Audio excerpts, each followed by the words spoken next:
Good evening and welcome to the number one Group of Five college football show in the history of mankind. This is the Group of Five guys, and our mission is to be the voice for the Group of Five football programs, the voice that the mainstream sports media absolutely refuses to be. We need your help to do that. Hit the follow button on all the social media platforms at Group of Five guys. Go to YouTube, Apple Podcasts, Spotify, wherever you get your best podcasts, the Believe Network. Subscribe to the channel. Leave a 5-star rating and a review. Most importantly, tell your family and friends all about the show. On this episode, despite popular belief, there was college football on over the weekend, and there has been college football on this week. Matter of fact, there's college football on right now. We're going to talk about it. And we're going to preview the two Group of Five CFP games with special guests from each school. Hope you enjoy the show.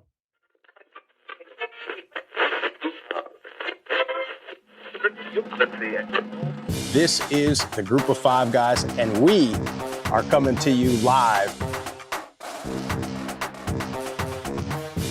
They got Old Dominion week 3, and ODU is by no means a layup. Group of Five guys told me that, so that has to be true. We looked at each other, we was like, Mike, the best place to be is a Group of Five. So I'm sitting here with the Group of Five guys, right? Troy has won, it's been a winner, and it's a special place, so it's why you want the job. But it's a ton of fun to watch a guy go to the NFL from a Nevada or a Colorado State or a Middle Tennessee or an App State, and fans follow that kid. It was across there. You want to have this thing packed out, have the student section packed out, giving those guys hell on the sideline. I mean, that's part of it. I mean, win or lose, like we're winning the tailgate.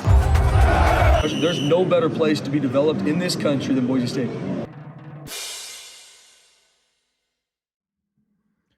Well, Jeff, we are as close as you could get. I'm nervous. I feel like I am traveling with the teams. I feel like I'm on the roster. I feel like I've been studying tape. I feel like I've been practicing all year long for these moments. I feel like I feel like you and I have more pressure than anybody on either roster in Harrisonburg or New Orleans, my friend. There's no doubt. Well, because if something doesn't go our direction, we are going to be tagged in a lot of posts on Saturday. So, but yeah. I have faith. We're going to have good showings at both matchups. Yeah.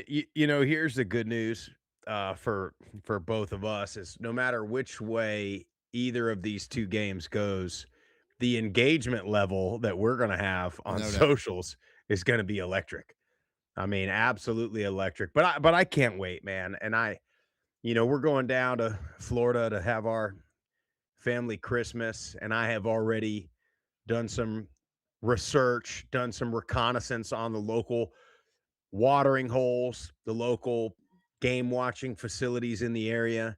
So I already know where I'm going to be. I already know, and that's if ideally I'm on a couch. Yeah. Watching, but I've already scoped out the area, so I'll be watching ball all weekend, man. I can't wait, dude. I think, I think this is how I am as a fan of any sports program team that I like. I'm very pessimistic, but then I talk myself into believing. You know what I'm saying? And then you start thinking, well, if this happens and this happens, and I don't know.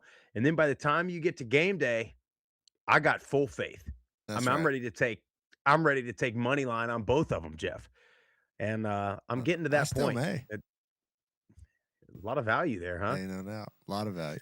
Hey, look, before we get into the show, I know it's a Wednesday evening, and we are probably done with the morning shows for the year 2025 as we the number of games wind down. We're into bowl season. You don't have Maction and Weekday Conference USA and all those things. So we'll probably be off the morning shows the rest of the year. But that shouldn't stop you from drinking Deca Gray coffee. So make sure you visit our sponsor, the official coffee roaster of the Group of Five guys, Deca Gray. Visit deckergray.com. Use our promo code GOFG. This is roast to order coffee. So when you click purchase and you put in that promo code, that's when they roast it. That's when they bag it, ship it directly to your doorstep. This is not sitting on some shelf, some warehouse somewhere. Roast to order coffee. Promo code GOFG gets you 10% off and free shipping. Also, Levels Sports Picks. I tell you, a recommendation I have is to stay away from bowl games. But this time of year, the NBA is in full swing, UFC, soccer, NHL, all of those things. So if you enjoy betting, you want to learn about betting, make sure you check out Level Sports Picks. The link is in our bio on all the social media platforms. By the way, Jeff, did you enjoy, your Saturday off with zero football on? Just somehow I guess Army Navy didn't play this year. I guess the FCS is skipping out on playoffs. I guess they're going to do it the FBS way and just hand out a trophy to somebody that a committee believes in. Or did you enjoy your week off? Isn't it? They didn't a week off. You want to talk about one of the best games I've watched in a really, really long time. I mean, you had everything that you could possibly want in that Army Navy game. And just a hell of a performance by both programs, down to the wire. I mean, back and forth. I mean, it was just a physical. I mean, it was an academy, commander in chief's freaking trophy game, man. It was awesome to watch. Yeah, great game. I was, I watched most of it. I had a little fire going in the backyard. Had the TV on in the back, watching it. Down to the wire, and it was one of the more exciting ones. I mean, they all tend to be close, but this is one where it was truly you think Army's got it, and then you think Navy's in control, and then you think Army's going to win it there at the end, and then you have turnovers left and right. I mean, it's a little more excitement, a little more sloppy than typically. But look, Navy's been the better team all year long. And they got it done. Back-to-back commander-in-chief trophies. Hell of an accomplishment. I mean, Horvath, I just love watching Horvath. I mean, had that fumble on the 1 yard line down late, but it ended up working out. He throws a touchdown pass to Heidenreich. And, I mean, it was just so much, I don't know, the pageantry to everything. We got to go one of these years to this game. It's a bucket list game for me, for sure. And just... it never disappoints, truly, because last year I thought Army was going to take it, just the way they rolled through the American Championship game, and Navy got it done back to back. I need to look up our boy Mark's in the chat. He's like, "When's the last time you've had back to back CIC?" I don't know, but if Navy wins 5 or 6 more in a row, they'll finally catch up to the Air Force Academy in commander-in-chief victories. Of course, I was with Major Cons and Major Hendershaw last night at the Salute to Veterans Bowl. So how was that? Dude, I'll tell you what, man. I've been to that bowl game before. Middle played in it a few years back. I went 2 or 3 years ago. Georgia Southern played Buffalo, and I felt like the bowl itself, the city of Montgomery itself, didn't necessarily do a great job. But I'll tell you what, man, this was a big time environment last night. Late kickoff, 9 Eastern kickoff, Tuesday night. So it's tough, but you get 2 relatively local teams. And I know, right, as a player, you want to go somewhere else usually. Like but at the same time for these guys, I got to talk to Coach Trickett a little bit before the game at Jack State. A lot of these guys are from around here.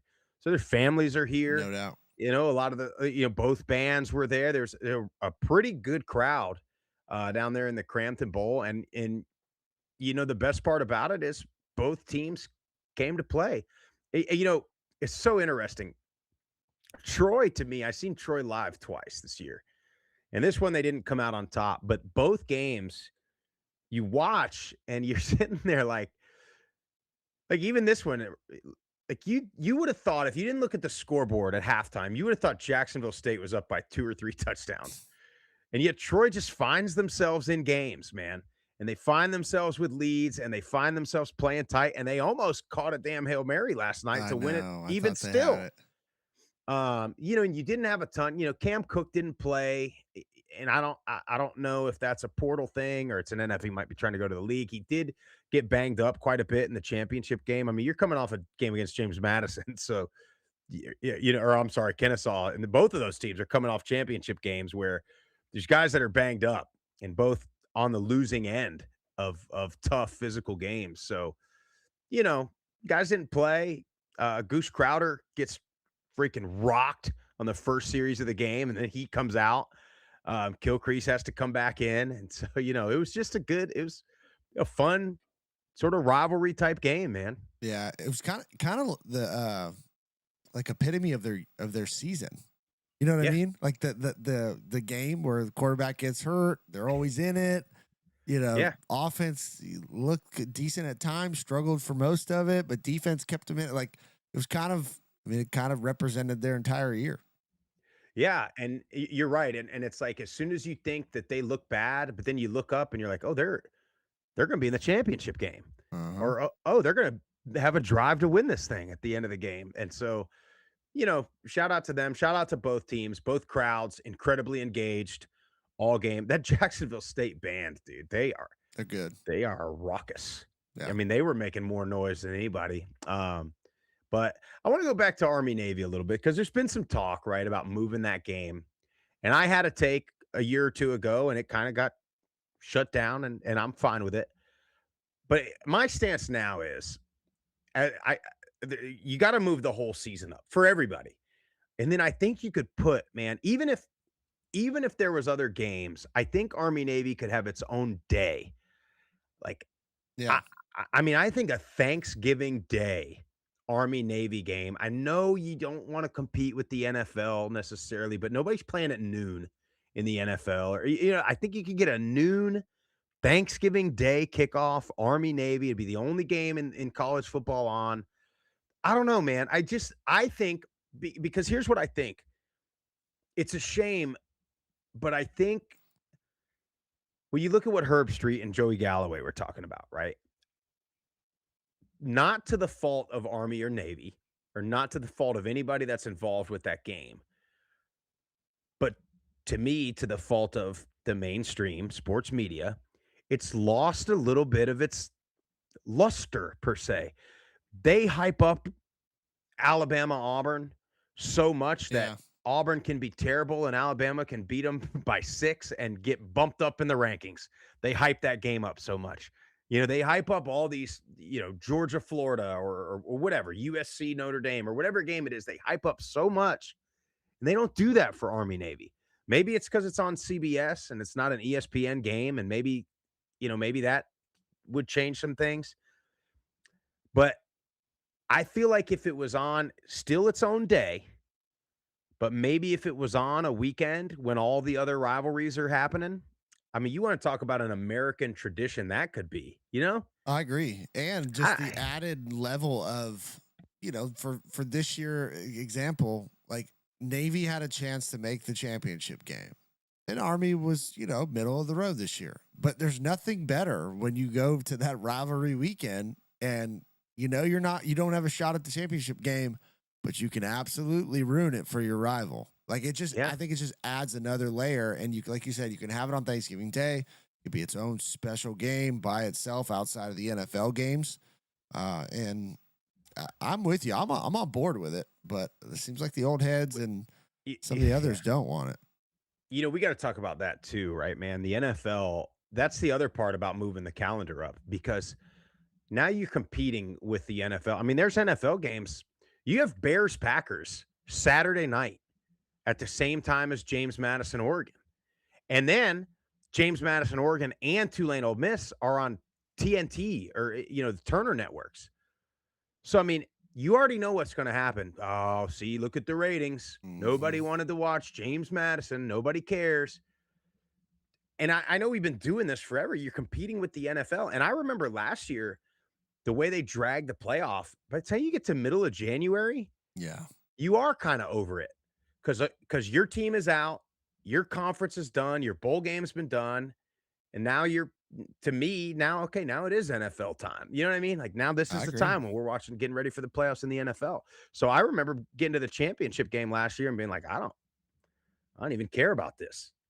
I mean, and maybe that's my bias has flipped so, like I'm so in on the group of 5 that when Notre Dame and Ohio State are playing, I don't care. But I'm not normally like that. Normally if there's no group of 5 team and Alabama's playing Georgia, yeah, I'm locked into that, dude, because I love ball Yeah. and I love good football. And if those are the 2 best teams, I'm wanting to watch it. I don't care who they are. Well, Mark G in the chat always comes. He said Navy won back to back in 2012 and 2013, and then he also states that game day used to be at Army Navy every single year, but they have not been since December of 2021. They just completely gave up on it. And they could do themselves such a favor because they could kill all the noise about them only going to the same places, and they could say, yeah, we go to group of 5 every year, we go to Army Navy, and that would quiet some noise about them not going to any group of 5 schools in ever. And and it's like, why you not go? You know what I'm saying? Yeah. I mean, I don't understand. It would give them a great opportunity if the schedule was the way it was to talk Army Navy, you talk a little CFP, and then you could talk about all those FCS teams that played some damn good ball games in the FCS playoffs over the weekend. By the way, we got to get the Montana schools in the group of 5 ASAP, dude. Some of the environments for those FCS playoff games are like, man, It's big time ball. It's big time ball, man. They love it. You get up there. That's the thing. You get up there in Montana, and that's the same for like Boise, but the Dakotas, where your FCS school or your group of 5 school is the school. That's the state university. You know what I'm saying? Oh, there's no professional teams out there too. No professional teams. There's no other college teams. I mean, they are dialed in to their local teams, and their whole communities back them, and it's phenomenal stuff. Speaking of Boise,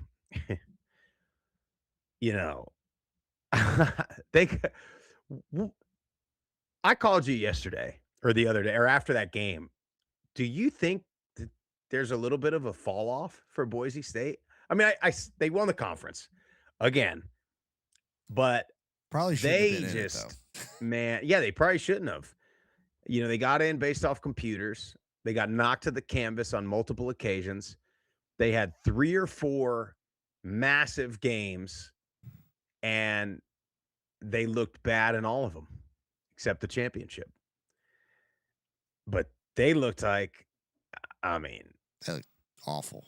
They looked bad. And you want to like a lot of their fans are knocking Madsen or knocking the quarterback play, and I get that. They've got to be responsible for their play. But I've been saying it all year. We've been saying it all year. They're not getting put in very good situations the way the play calling has gone. They haven't taken advantage of their 3 running backs that they have and that offensive line that they're supposed to have. And I know they had Cage Casey opted out, and they had basically the 2 deep starting at O-line. But I mean, the turnovers and the throws that are just appear to be like right to the defenders. I mean, 5 interceptions. They can't roll that out next year. You can roll Madsen out there. I mean, no doubt if he wins the job, but you got to change up the way you're calling plays if you want to, if you want to have another championship level season there. Well, you got the new OC this year, Cutter left. But it just seemed like, and I know you don't have Genty, but that's been your identity, is to pound the rock. And it just felt like this year that they just didn't want to do that for whatever reason. I don't know if they believed in Madsen that much.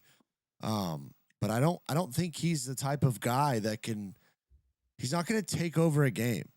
He's just not. And you put him in tough situations the entire year, and he's turned it over a bunch. And you saw 2 picks by him in the bowl game.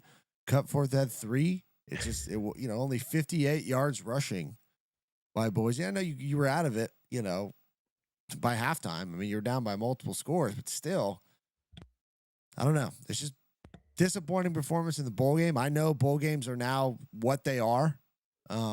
Yeah. But that's basically how they've kind of looked all year. And I know they won the Mountain West, and that's a accomplishment that should be celebrated, and shout out to them for doing that.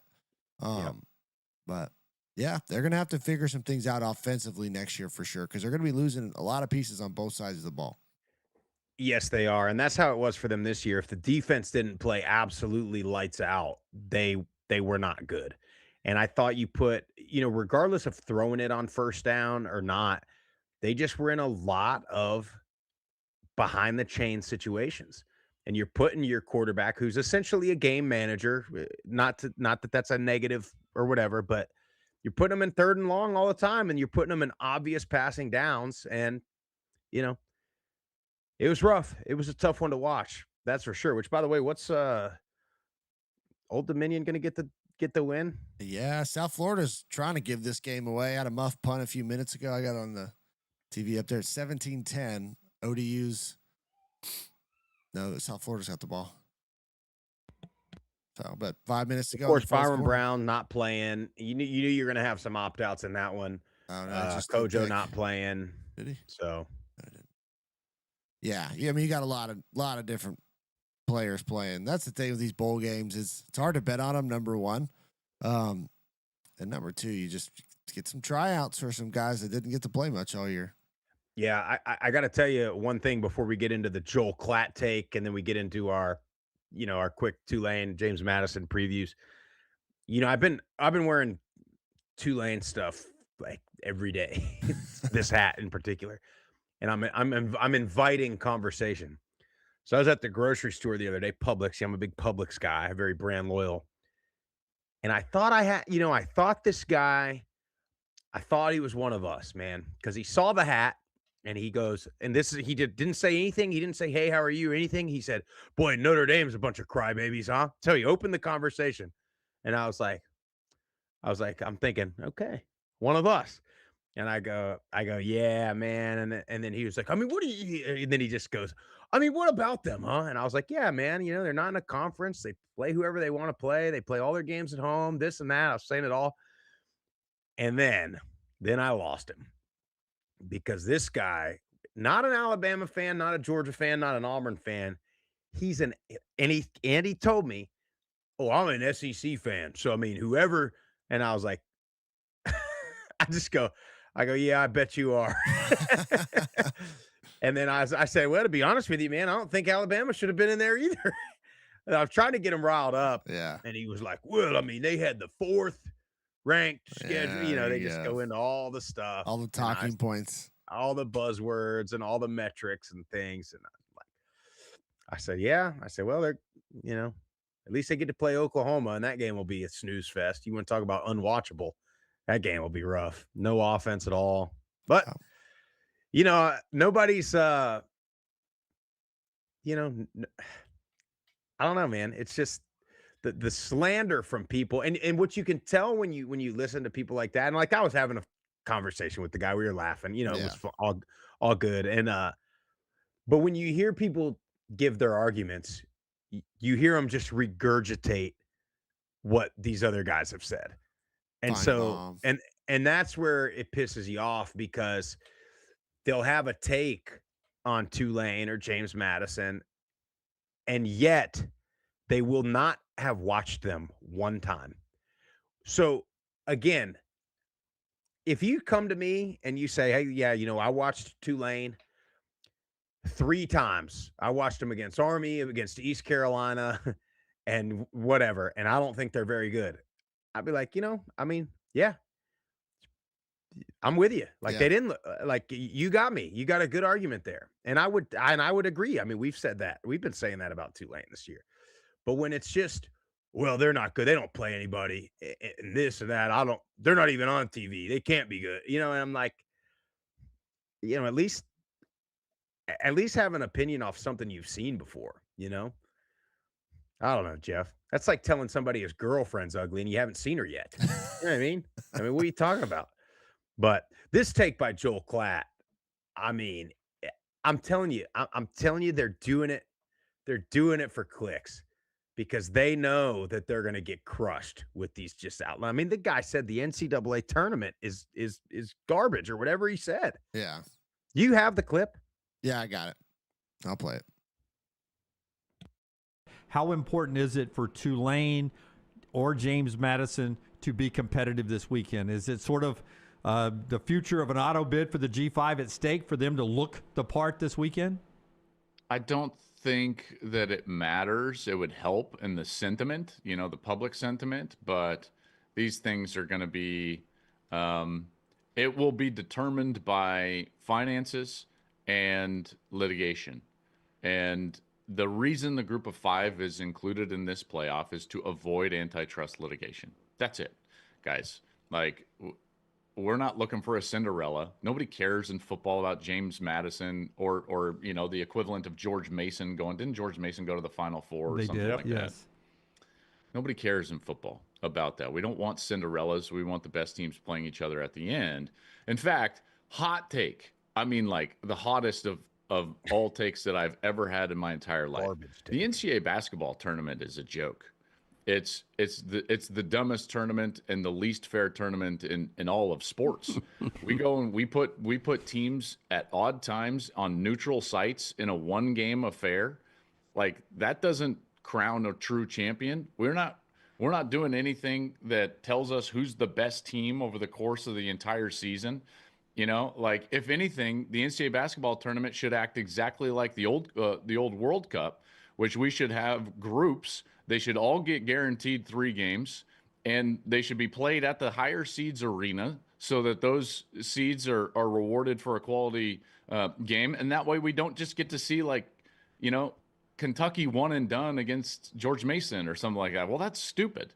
That's stupid. Again, hottest of all takes, but that would make the NCAA basketball tournament far better. Neutral site, one and dones. What are we doing? Yeah, you know who loves that, though, is CBS. I mean, it's great for CBS.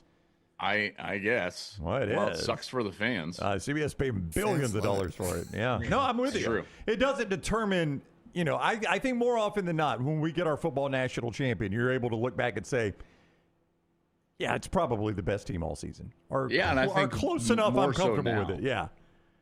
I mean, I thought the year Georgia missed a couple of years ago, I was like, when Michigan won, I was like, man, that was a tough one when Bama beat them in the SEC championship game.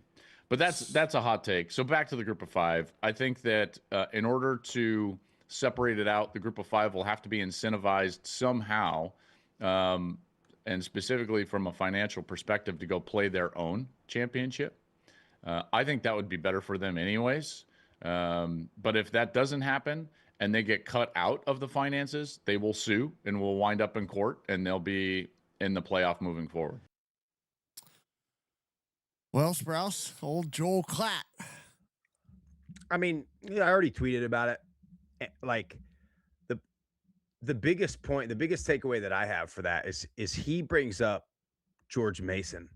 That was 20 years ago. But do you see how fresh it is? Everybody knows. Everybody remembers George Mason. Everybody remembers Florida Gulf Coast. Everybody remembers FAU from a couple years ago. Everybody remembers, dude, anybody that doesn't know me and they find out that I went to middle, and if they're a sports person at all, they say, "Oh, were you there when y'all beat Michigan State in the tournament?" I'm like, I was in town. I'd already graduated. But we won 1 game in the tournament.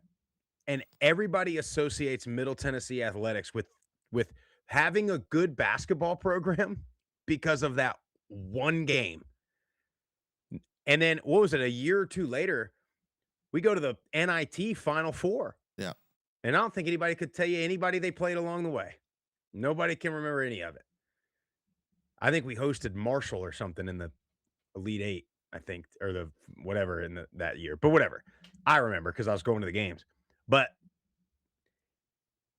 you don't get any of that from a group of 5 playoff. And they always say, like, that'll be better for the fans. They put these mock brackets out. This would be electric. It wouldn't, though. People wouldn't watch it. The FCS playoffs have been electric, and no, they're not. These guys are not watching it. They're telling you there's no football on when there's FCS playoffs and Army Navy going. So they wouldn't watch it. And again, we've talked about this for years and years and years and years. Yeah, it's like and Tulane, that just was reported today. They've raised like $1.7 million Exactly. during this. So Since they even got if they lose by their 17 and a half, even if, guess what they're getting? They're getting the donors. They're getting the engagement from the community. So next year, they got a little more money to get a little bit better, and they can get back next year. And then it's just an on and on and on and on. And that's why it's such a problem to me when these gigantic conferences try to hoard all the money, because they're trying they're trying to sell us on this big gap, but they're trying to make it be a gap. And like, maybe there is, but it's because they're trying to push everybody else out. And if you get there, and then you're going to get a little bit closer and a little bit closer. And then, I mean, they're talking about, they're talking about it in the chat, but I saw it on the socials today too. Oxford is it's like a 70 something $million value, evaluation of what having a playoff game in that town's going to be. So, I mean, put one in Uptown, put one in Harrisonburg. You know what I'm saying? And it would go. It's like, it's part of what we talk about with football and athletics being the front porch too. So we talk about when game day went to App, or when game day goes to James Madison, what it does for enrollment and, student applications and all of those things. And what happens? You have a good football team, you get publicity, you get on ESPN, some kid that lives in wherever, New York, Pennsylvania, is like, wow, that looks like a great time. Let me apply. I'm a smart kid. Let me apply to Tulane. And now Tulane's like, oh my God, we got all these applications. Let's be a little more selective here. Let's get into Tulane's already a phenomenal school. So this is a bad example. But like, now we can be a little more selective. Oh, now all these kids that get degrees, that degree's worth just a little bit more. Now when they go get jobs, they're just a little bit more successful. They're making a little bit more money. And they remember, yeah, dude, when I was at Tulane, football games were the best days of my life. I want to go back. I want to give back. On and on and on and on and on. And Joel Klatt doesn't want that. No, and it's to me, it's clear a lot of them are just doing it for the clicks, because they know they got a big enough army backing them. It doesn't matter how many people come at them from the group of five, because they got their little minions from the SEC and the Big Ten to back them up, and they're just taking advantage of the clicks. But that's the world we live in. By the way, I have a take that I discussed it last night with Konzi and old Jim Hendershaw. We were sitting in there talking about Herb Street. They wanted me to bash Herb Street. And I think Kirk Herbstreit is phenomenal in the booth. I've said multiple times, you put Akron and UMass on ABC at 7:30 on a Saturday night, and you put fans in the stands, and you put Fowler and Herbstreit on the call, and you won't know that it's not good. Yeah. You won't know that it's not good football. But I have a take. We were talking about game day and Herbstreit, and I think that they continue to go to the same places over and over again, and they have him and Fowler calling the same couple of teams over and over again, because I think he's doing too damn much. And I think it's easy because he's got the NFL game on a Thursday night. And so for him, it's like, give me a Bama game, because I don't need to prepare, because I know, you know what I'm saying? Yeah, that's a good point. I think they may do that, Jeff. I wouldn't shock me. Plus, you got to, Bama's Tuscaloosa is not a big regional airport there, but you got to think from his travel too. Yeah, he's flying in, but he probably where can he get to? And then I don't know how old his kid is now, but he was doing NFL Thursday, his kid's high school game Friday. Like, it's a lot. So I don't know. But anyway, we got to get into these games a little bit. So we're getting closer and closer. Tulane's up first. They play Ole Miss. Here's the thing. Well, listen, you want to play the clip first? We had Maddie Hudak. She's a sideline reporter for Tulane down there in Uptown. So she's pretty on top of it. She knows what's going down, knows the attitude there in New Orleans. Been at practices, talked to Summerall, talked to the staff, talked to the players. We had her on the other night. We'll play that. It's about 5-10 minutes. Well, in our first opportunity of the College Football Playoff 2025, the Green Wave of Tulane get their shot at a rematch against Ole Miss. So we had to go down to New Orleans and bring our friend Maddie Hudak onto the show. She is the sideline reporter for the Wave. Maddie, thank you for coming on. Hey, thanks for coming to the championship. You guys have been a good luck charm to all of the games you attended. So always happy to have you at Yeoman. 3-0 in Yeoman. Unfortunately, it's not looking like we're going to get a chance to continue that streak in Oxford. Still working on it, but anyway, what's the attitude in New Orleans? I mean, we all beat ice. We also know that Tulane was banged up after a pretty tough stretch to open the season in the first match. So what's the attitude on thinking we got a much better shot at this one in the playoff?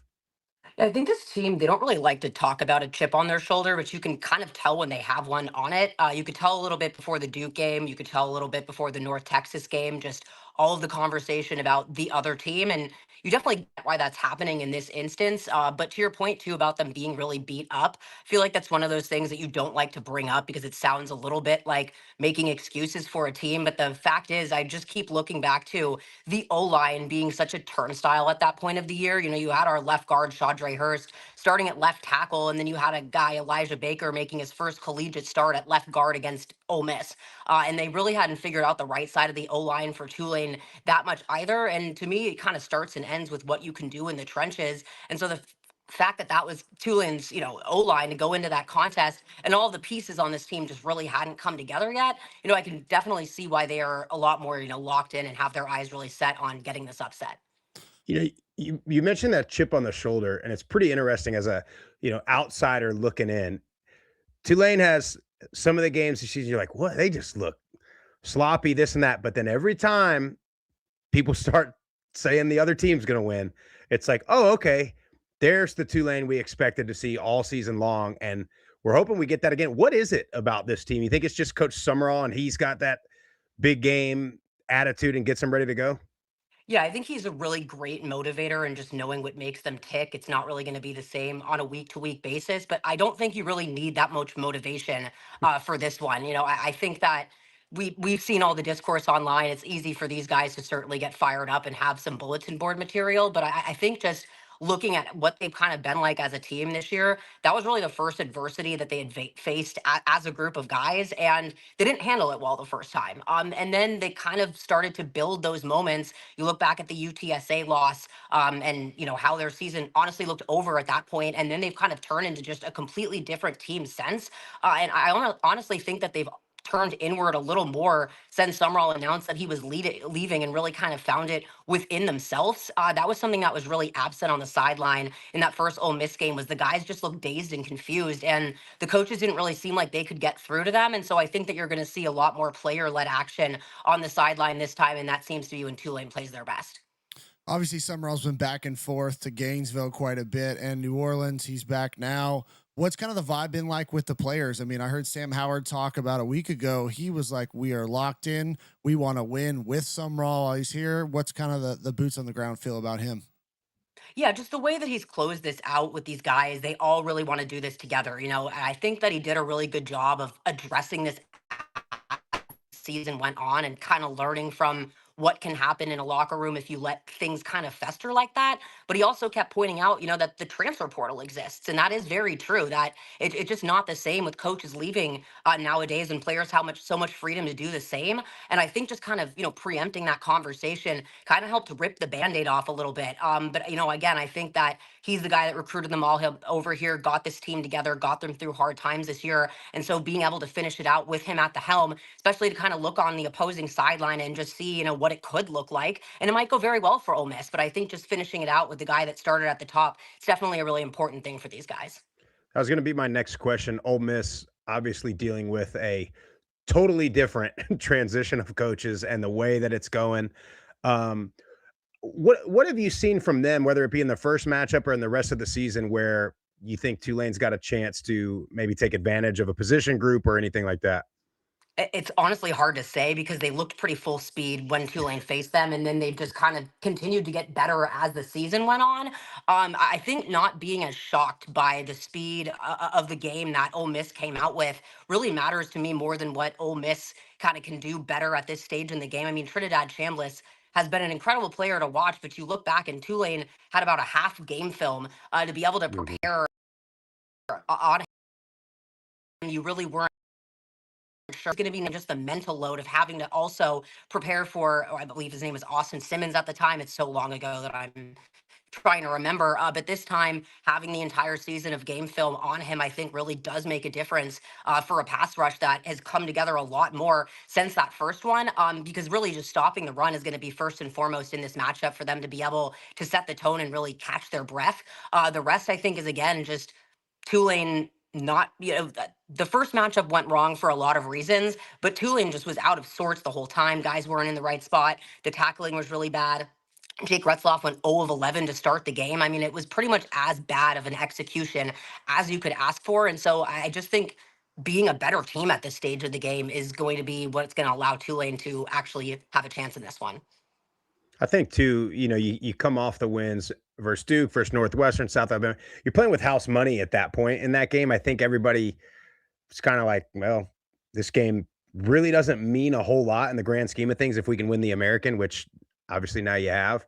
It's the first chance we have in the group of 5 of this playoff to answer some of the, we'll call them questions, and some of the doubters in the mainstream sports media. So I just hope to God the Wave puts on a good showing, and then John Summerall gives the biggest double bird post-game presser on his way out.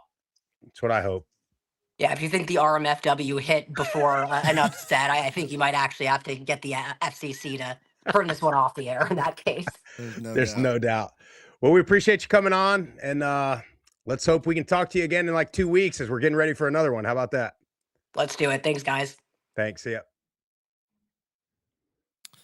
Appreciate Maddie coming on, talking to us. She had a lot of good insights just about their first matchup. Obviously, she was there. I don't know.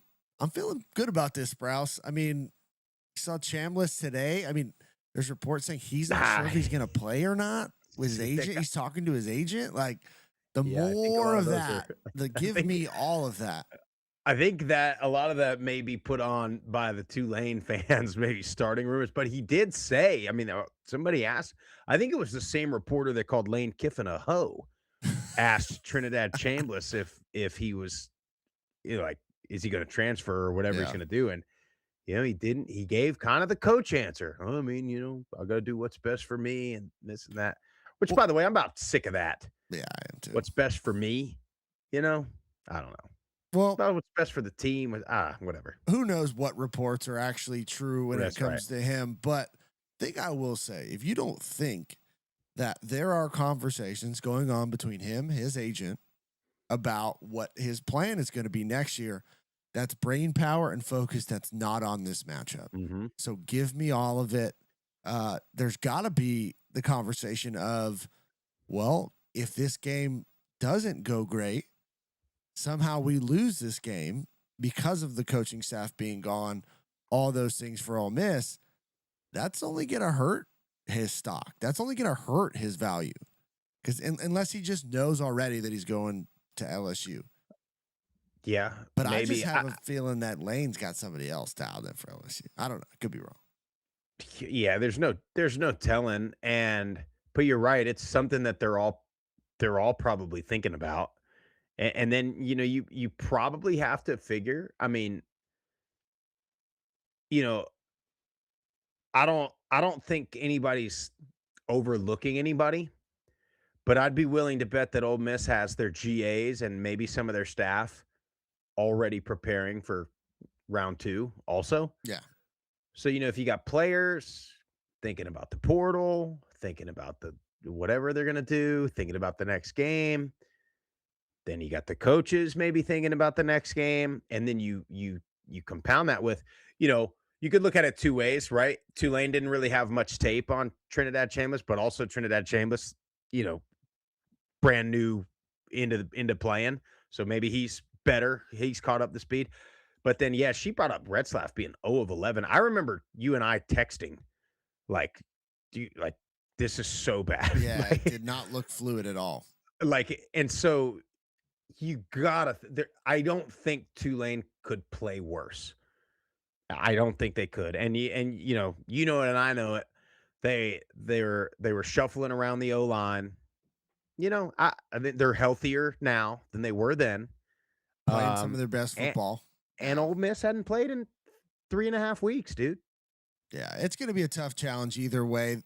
I think the Green Wave have to come out and approach this game just like they did against North Texas. Mm-hmm. Come out, throw your best shots right off the bat from a physicality standpoint, control time of possession, limit turnovers, and you just want to hang around. Now, I know they got up on North Texas and really could have put it away. I don't necessarily foresee that, but if they do, great. Take the ball and run. But keep this thing as close as you can, academy style, time of possession, turnover. Hang around the fourth quarter, and then you never know what can happen. Yep. And what happens to Ole Miss there in a game like that is they start feeling that pressure. Doubt. If it's close late, they start thinking, "What are we doing? Like, what are we doing? Like, we're not playing good." And they tighten up and they tighten up.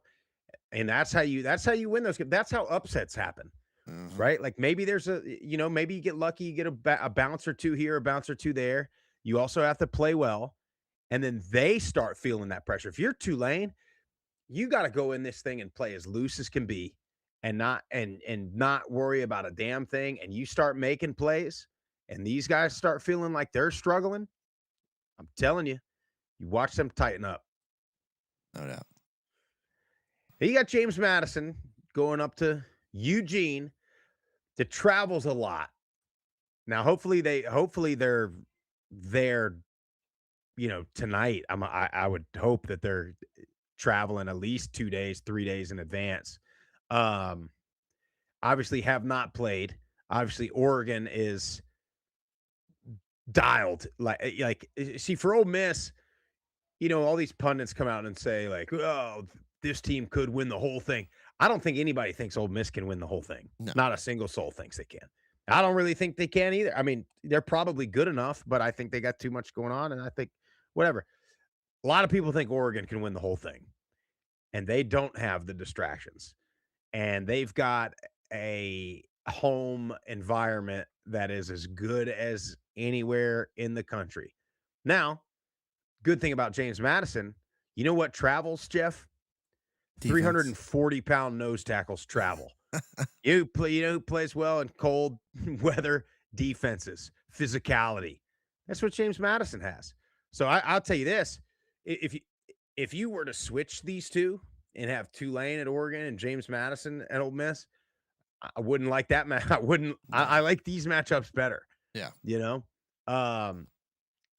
For me, for James Madison, just real quick, it's same thing, right? But for them, it is what they do. It's what they normally do. Like good defense, run the ball. You get Barnett going in one of his games. Both Tulane and James Madison could do it with the quarterback runs and the run game. And Wayne Knight for James Madison, Jamari McClure for Tulane, and then the read option. These quarterbacks can go, man. Yeah, they can. And this game, the trenches worry me just a little bit. Because Oregon's offense is very, very talented. They got skill positions. They got talent all over the field. So can Barnett just keep this offense on schedule? Be really, really good on first down. And from a play calling standpoint, like don't overthink it. You're going to have to take shots, I think. I think you're going to have to take them early. The secondary is going to challenge you. They're going to try and load the box to stop Wayne Knight and say, hey, our athletes are better in the secondary than your receivers. I think that's what they're going to do. They're going to play man coverage and say, all right, go beat us. Take us over the top. We don't believe in Barnett. All those things. So you're going to have to take your shots early. You're going to have to hit a couple of them. But they are going to have to get the run game going at least a little bit because that's what James Madison has been predicated on all year. So if they become one dimensional, it worries me a bit. But their defense has been really, really good. Bush is questionable. We talked to the guy from JMU Sports News. Says he's trending in the right direction. They got to have Bush in the middle of that defensive front, and that will help control some of their run game. So it's going to be a fun one. I think this is the tougher matchup if I had to pick between the two Group of 5 schools. But hey, anything can happen in these games, man. Look, Let them hang and freaking go. Jeff, I'm not a doctor, but I know a little something about peptides and all the different things that are available. And let me tell you something. I don't know what's legal and what's not in NCAA anymore. Shoot me up, Doc. But you bring it. You bring it on the bus, and you give Emmanuel Bush whatever he needs to get through this thing. But anyway, let's talk. We had Bennett Conlin from JMU Sports News on for a few minutes. Let's get to that clip. Yeah, we're going to drop both of these separately, too, on social media. Sometimes these videos get a little hung up. So, for some reason, it does. You can always check them out there. Well, when you get two Group of 5 teams in the college football playoff and you have just an onslaught of slander and hatred coming towards the Group of 5, you got to go directly to the source. And we've got Bennett Conlin from JMU Sports News joining us. They have been on an absolute social media heater over the last week. Bennett, thanks for coming on, brother. Yeah, thanks for having us on. So now who's running the social accounts? Because you guys is X or Twitter has been on a roll this last week. I've been firing off most of the tweets. I love well done. You've successfully turned the national media slander into, at minimum, the Oregon fans are like, we like these guys are okay. so congratulations, well done on that. But we won't keep you too long. I mean, we want to talk obviously about what chances you guys are boots on the ground there in Harrisonburg. We want to talk about the chances against Oregon, and then in moving forward, the attitude and the vibes around the Billy Napier hire. So let's start with Oregon. So what have you seen from them that makes you think we got a shot at a Saturday night upset here? Oregon's pretty good. I think the positive things, if you're a JMU fan, is every now and then the Ducks have kind of played with their food this year. Like they played Wisconsin in a 21-7 win against the Badgers team that wasn't very good this year. The Iowa game, I think, is what most JMU fans are kind of pointing to, that 18-16 ugly game where Iowa had like 138 passing yards and still had a chance to win that one late. And then Washington late in the year, I think it was 19-14 in the second half, and Oregon scored late to kind of pull away. So they are obviously a very good team, a title contender, but at times this year they've struggled to put teams away. So I think that's your hope, is that the defense plays really well. You can hit a couple explosives offensively and stay in the game. And then the other exciting part is JMU fans haven't had a chance to see this much this year, but Bob Chesney's a bit of a psychopath, like when his team is trying to punch up, and they haven't had to punch up that many times this year. But the Louisville game, they start that off with a trick play that's perfectly designed. They got a wide receiver pass to a tight end. Guy's completely uncovered, and the receiver misses the throw, which happens when you have a receiver throwing a pass sometimes. But they set some stuff up early in that game to give themselves a legitimate chance at an upset, and just couldn't get it done. So I think Chesney's shown in the past, when he was at Holy Cross, the FCS level, they had, I think, their last 4 games against FBS opponents, they're like 7 of 9 on 4th down. He's willing to go for it on 4th down and give his team a chance. So that's sort of the encouraging signs. And then I think like JMU is a legitimate top 25 team by most metrics. And I was looking at like ESPN SP Plus, or 24th and 2 spots behind Texas, which is not the national narrative right now, right? It's not a team comparable to Texas going into Autzen Stadium in Eugene, but I think that's kind of the reality, is that JMU's pretty good on both sides of the ball and is a top 25 team. So I guess Cinderella nationally, but from JMU perspective, it's a good team versus a good team. Well, and you look at that Louisville game, and that was the national stage early in the season, and the national media is using that as an example of, they lost by 14 to the only good team. And I mean, I watched every snap of that game, and JMU outplayed Louisville, especially in one of our favorite, the guy that thinks it's a real safety issue for you guys going up there to Austin, walked away saying that Louisville dominated in the trenches, which it's, to me, the exact opposite of that, because James Madison, especially on the defensive line, looked like not only did they belong, but they dominated Louisville in the front. Are there similarities between Louisville and Oregon where you think maybe there is some type of advantage, or position group where we're up to par? Yeah, I think the thing with the Louisville game is like the pass protection struggled at times, but it was also partially because they were running like maybe the most nonsensical 2-quarterback system you can imagine. Cannot stand it. I mean, they didn't really. I think at that point, like Barnett probably wasn't 100% from his ACL tear, so they're trying to keep him only on the field like in clear passing situations, which I kind of get the logic, but it obviously backfires when you bring in a quarterback and every time he's in the game it's a pass. Then you bring in Sluka, every time he's in it's a run. So that obviously doesn't bode well when you're playing like a top 20 Louisville defense, which is exceptional. I mean, Louisville might have better edge rushers than Oregon, and Oregon's really good at edge, but like Louisville's pretty elite there as well. So I think it's going to help to have one quarterback in the game, and you're not going to know based on who's taking the snaps if it's a run or a pass. So that gives you some, I guess, the belief that maybe you can limit the sacks on that end. But yeah, I think JMU's defensive line can hang. There wasn't an update Monday when Chesney talked about Emmanuel Bush in the middle of that defensive line. I think there's an expectation that he can play, but obviously having an all-conference caliber, like 350-pound nose tackle available is going to be big. So if he somehow can't go, that might change it a little bit. But if he can go, I think they feel pretty good about the defensive front. Now, obviously, Bush is a key to that defensive line. How is everybody else from a health standpoint? Did everybody come out of the championship game relatively healthy? Yeah, they're in pretty good shape. It seems like Gannon Weathersby, who seems to really play well against P4 opponents too at linebacker, they've kind of limited his snap count the past couple weeks as he's dealt with a lower body injury. I think he was at like 15 or 20 against Troy. My guess would be the extra week you can get him closer to 30 or 40 or whatever you need from him. So they seem pretty healthy overall. If Bush can go, I think they're, surprisingly healthy maybe for mid-December. Yeah.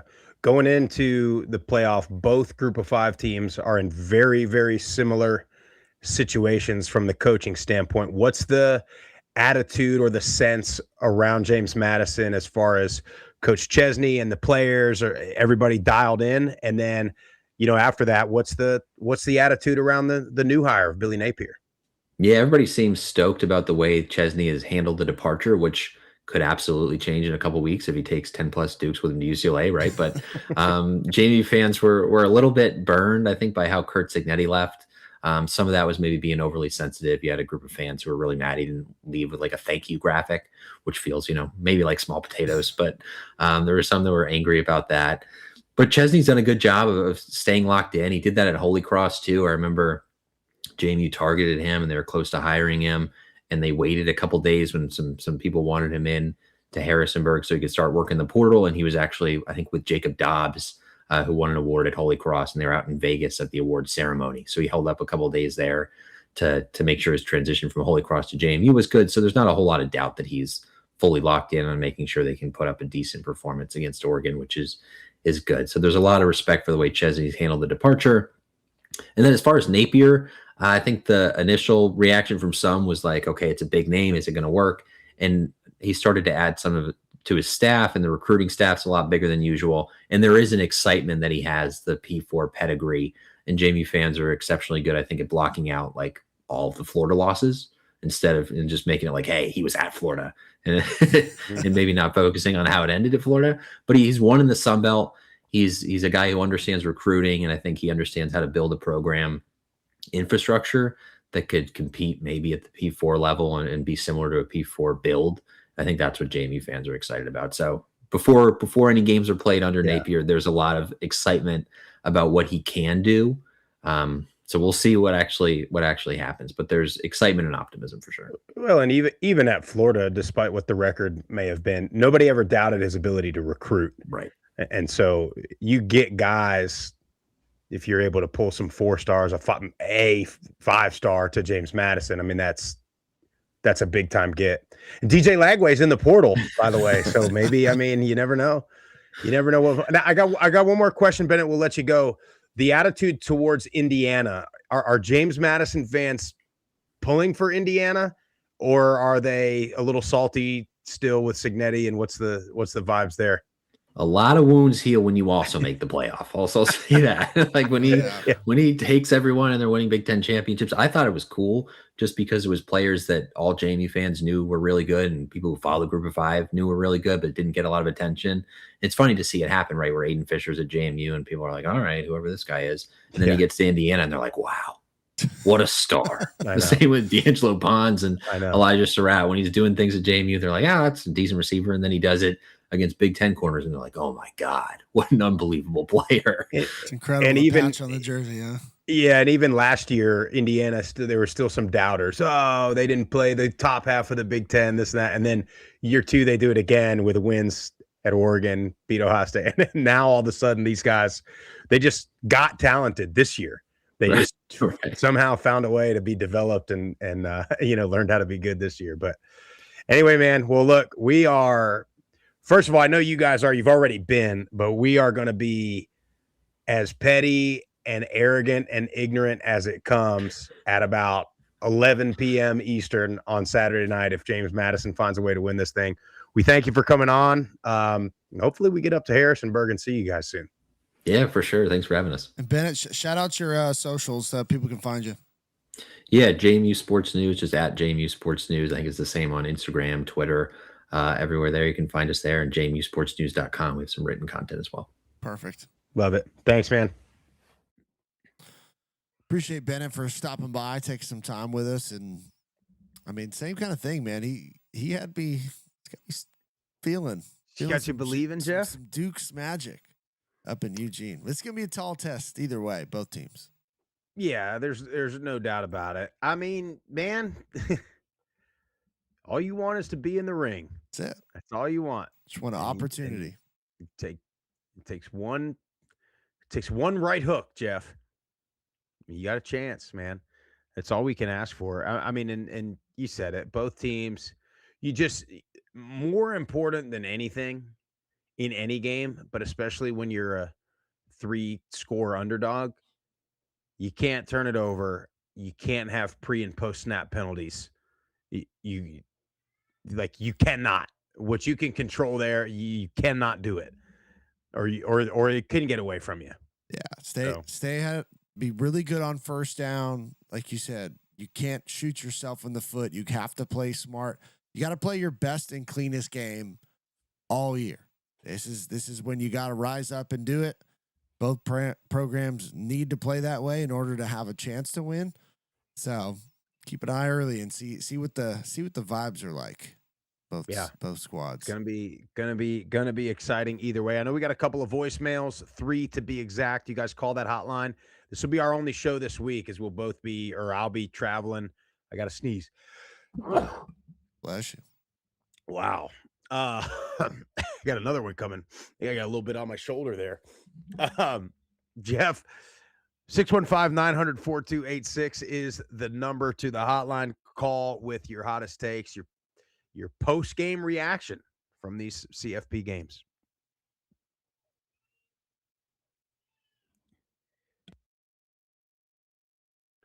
What's up, fellas? Morgan here, resident Tulane fan. Getting ready for the big game in a couple of weeks here. So the great crowd out at the game. But my call isn't about that. My call is about this awful national media. Jason Whitlock, David Pollock, Scott Van Pelt. What the hell, Scott? Paul SEC Feinbaum. These guys that don't watch a lick of G5 football the entire season. And then, all of a sudden, the system that every power conference agreed to doesn't work for them. So now it's, Tulane and JMU don't belong. They're just little programs that don't even stand a chance. They're going to get blown out by 40. Bullshit. Power 4 teams got blown out by 40 last year. I don't understand how these guys can just all of a sudden think, because these teams don't have success that they don't belong. It's nuts. And it pisses me off that, now they have these elitist views that the playoffs will only be a sandbox for the SEC and the Big Ten. It's stupid.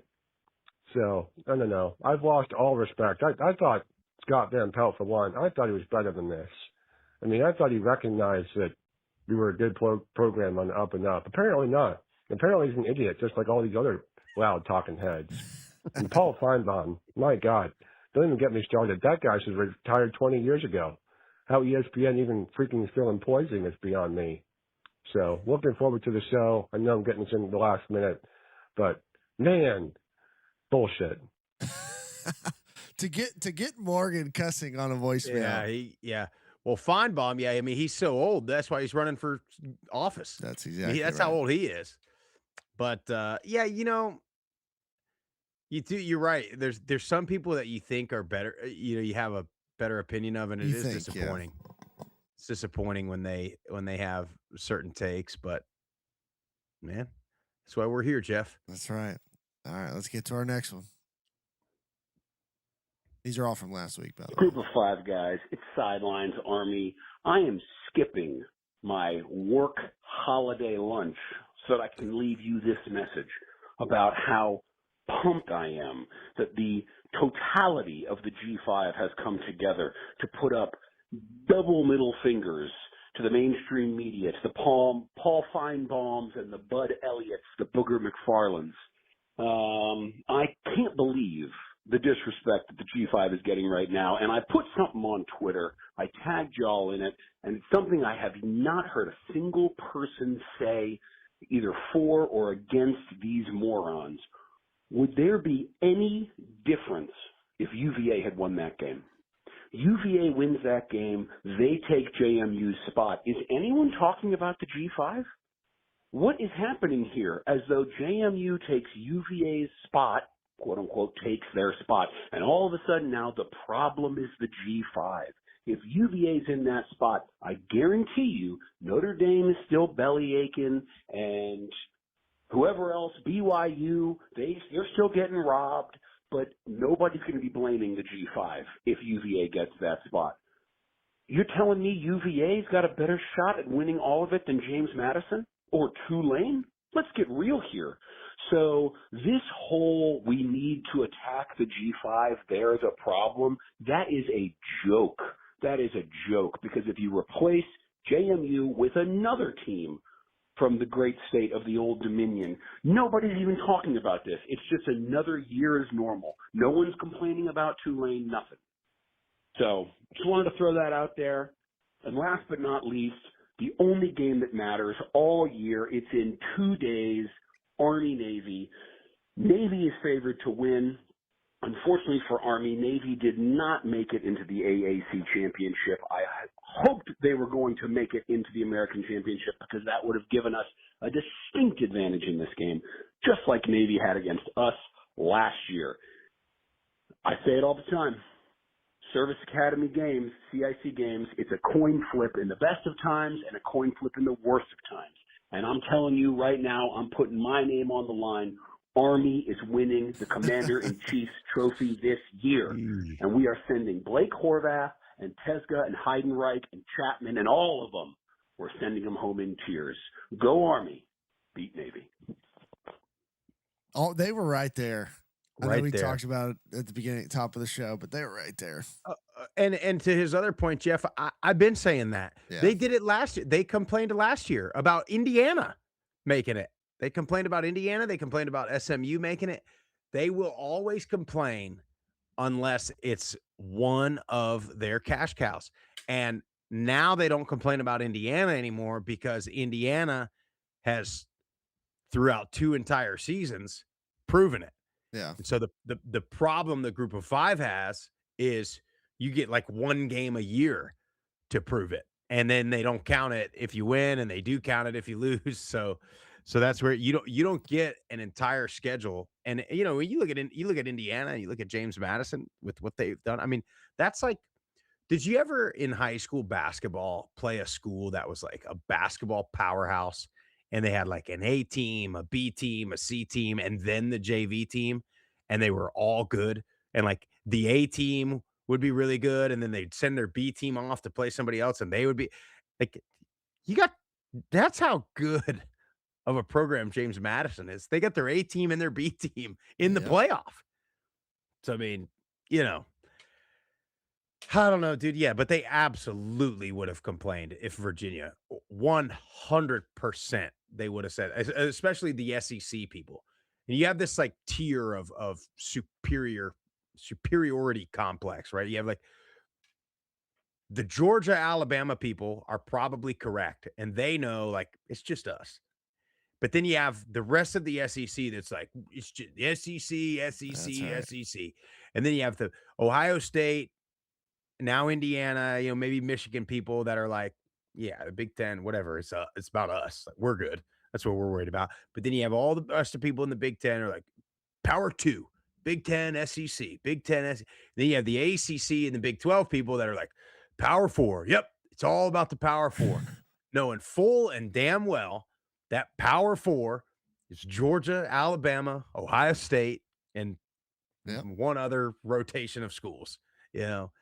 So anyway, they would have complained. They'll always complain. Yeah, I don't think you'd see the collective outrage though. I don't know. Not to the extent. Not like we sure. are right now. Yeah, for sure. Not to the extent it's been. All right, let's get to our last one.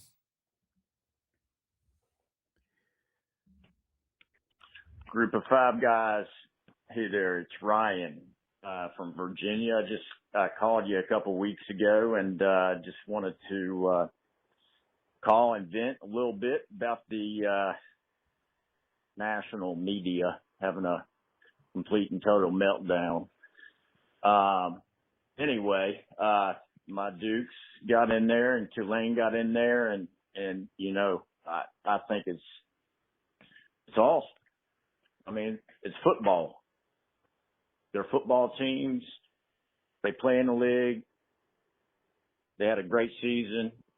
Put them in.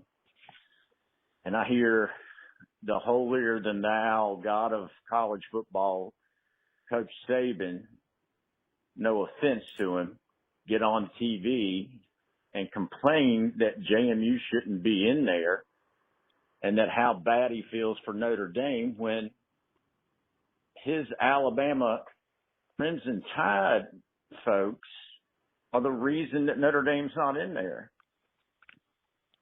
Anyway, that's I think the national media is scared. I think that they're worried that if, God forbid, a group of five school were to upset or play one of their, marquee teams close, then the gig's up for them. It's kind of like the guy in the Wizard and the Wizard of Oz, and the curtain gets pulled back. Hey, maybe we aren't as good as some of these teams, and we aren't as good as what we want people to think we are. But we'll see. Hopefully, it's good games. I'm pulling for them to win. I don't want it to be close. I want JMU to win against Oregon. I want Tulane to win against Ole Miss.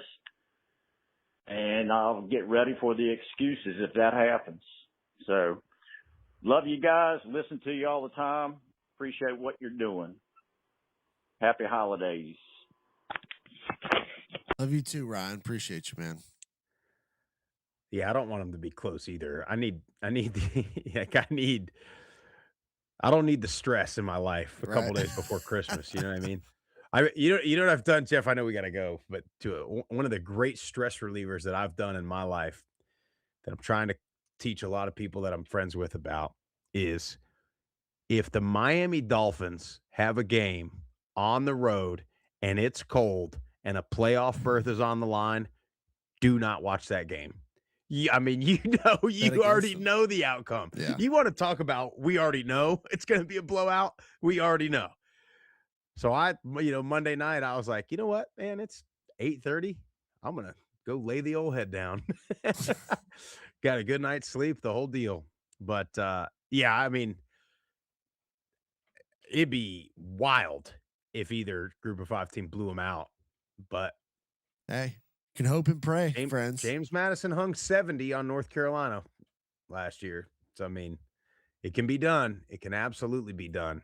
It can happen. Before we go, yeah, that Ohio thing is interesting. Little breaking news there. Coach fired for misconduct And then also, I'm sure you saw Mestamaker in the portal. There's so many guys in the portal right now. We'll have to do a portal yeah, update. we'll do a portal. We'll worry about that. It's interesting though because the portal's not open yet, so I'm a little confused as to how that always seems to happen. But hey, if you like the show, make sure you follow on all the social platforms at Group of Five Guys. Go to YouTube, Apple Podcasts, Spotify, the Believe Network, wherever you get your best podcasts.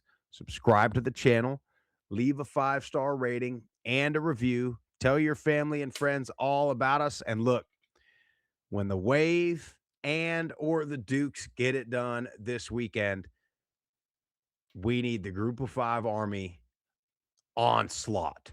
I mean, storming the beaches of Twitter when this happens. And I'm talking, language, your voicemails, the language, the beep, the buzzer, out of the picture. We ain't doing it. And we're just going to let it ride no matter what you say, no matter what you do. And, then we get ready to do it again a week after that. New Orleans or Miami. Who knows? Either one. But anyway, we appreciate you guys. We'll be back before Christmas, but have a great rest of your week and have an awesome college football playoff Friday and Saturday and have an awesome bowl mania. We're out of here.